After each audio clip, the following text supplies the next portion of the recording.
And I think we got our most accurate study today, or certainly most comprehensive.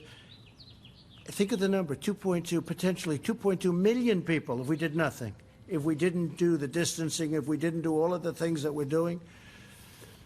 Now, when you hear those numbers, you start to realize that with the kind of work we went through last week with the $2.2 trillion, it no longer sounds like a lot, right?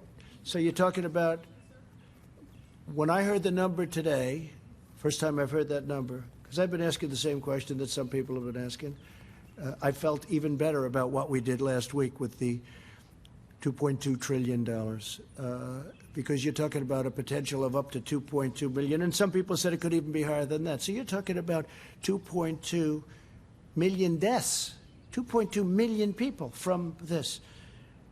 And so if we could hold that down, as we're saying, to 100,000, it's a horrible number. Maybe even less, but to 100,000. So we have between 100 and 200,000.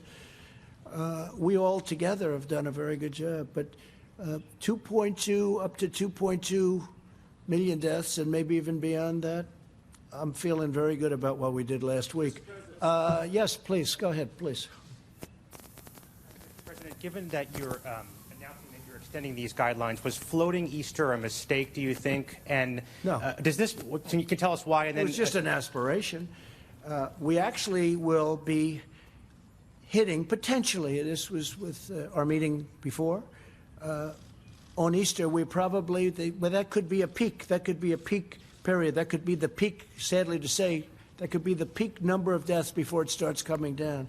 No, that was aspirational. We had an aspiration of Easter. But when you hear these kind of numbers and you hear the potential travesty, we don't want to do anything where, you know, we don't want to have a spike up. We don't want to do it soon, and then all of a sudden you go down, you're coming down, and then you start going up again, because we discussed that could happen. And we don't want that to happen. We've gone through too much. So that was an aspirational number. I didn't say Easter. I said it would be a great thing if we could do it by Easter.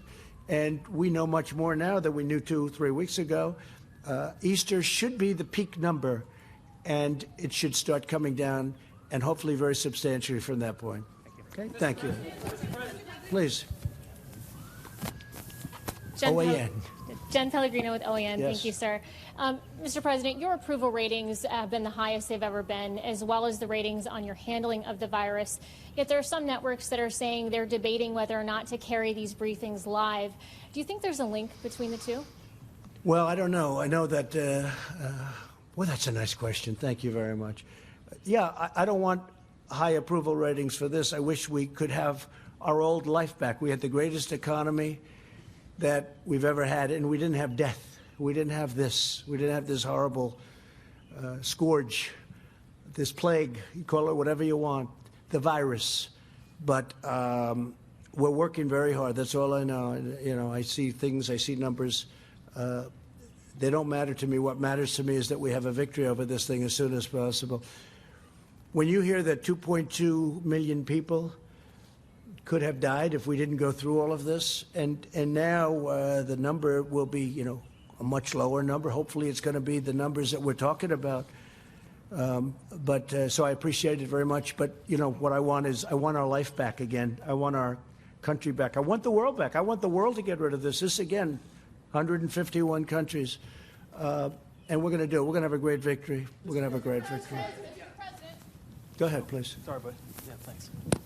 You mentioned it. I just want to make sure I was right. So Humana and Cigna are going to waive for all costs for anybody that's got the coronavirus. They're going to take care of everything? Well, that's what they said. I told you what they're going to take. Right. Copays in particular, that's a big deal.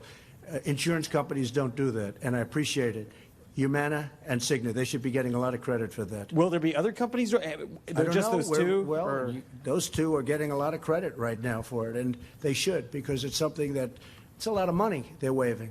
And so we thank them. Will there be other companies? I wouldn't be surprised. Are you calling on them to do it, There's great spirit. I'll tell you what, yeah, I'd love to have them do it. Let them waive those copays. There's a great spirit in this country right now. Mm-hmm. I mean, I know insurance companies better than anybody. They just don't do that. But now there's a spirit like I have not seen. I have never seen anything like it. I mean, even the media is much more fair.